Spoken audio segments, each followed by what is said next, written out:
Dans la page sportive de cette édition magazine, comme annoncé dès l'entame de ce journal, nous parlons de la prolifération des arts martiaux en République du Congo et les jeunes s'y intéressent de plus en plus. Cela a-t-il une explication? Le compte rendu dans ce dossier de la rédaction. Suivez.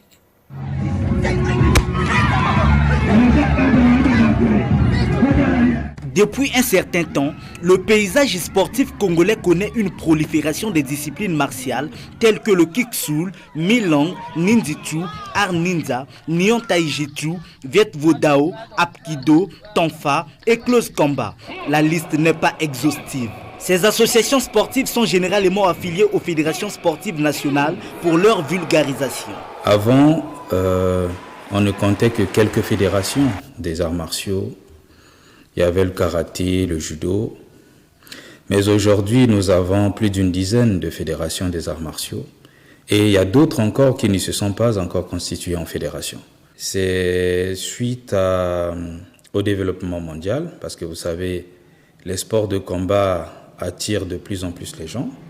Hier, on n'avait pas accès à beaucoup de choses, parce que la communication a été très réduite, mais aujourd'hui, il y a les réseaux sociaux, il y a l'Internet qui nous facilite de découvrir beaucoup de choses. Cette prolifération est due à la médiatisation très poussée des sports de combat à l'échelle internationale, ce qui pousse de nombreux pratiquants congolais à embrasser ces styles de combat d'origine asiatique pour la plupart. Aujourd'hui, nous avons des bandits dans la rue qui sont outillés, parce qu'un sportif, c'est quelqu'un qui porte les armes. Les mains là sont des armes blanches.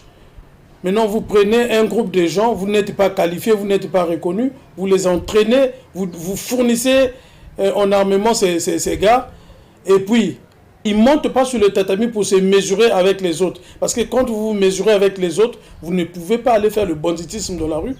La multiplication des dojos et des disciplines martiales au Congo est également due aux litiges ou conflits entre pratiquants. Chacun voudrait tailler son empire ailleurs. Pour moi, la division, je n'ai jamais été pour ça. Mais malheureusement, c'est une réalité. C'est une réalité qui existe au Congo. Quand dans une religion, les gens ne s'entendent pas, allez, ça éclate. Et puis, certains vont faire leur église ailleurs. Et au karaté, c'est la même chose, oui.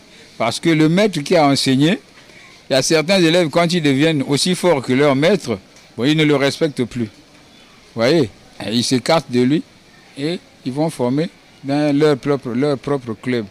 Cependant, l'avantage entre autres de cette prolifération dans un pays cas du Congo cultive la notion du self-défense dans les cas de violence et d'insécurité qui prennent de plus en plus corps dans nos cités. Les jeunes sont donc obligés de s'adonner à la pratique des arts martiaux pour développer leurs compétences d'autodéfense, améliorer leur santé physique et mentale pour un esprit sain dans un corps sain et surtout afin de lutter contre la délinquance juvénile. Ces éléments contribuent à créer un environnement propice au développement des arts martiaux au Congo. Il reste au pouvoir public, notamment à la Direction générale des sports, de réguler ces sous-secteurs.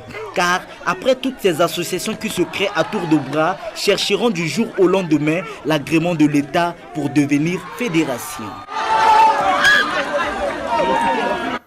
Voilà, après la page sportive, place à la revue de presse. Découvrons les grands titres de la presse écrite nationale dans cette revue de presse réalisée par Christian.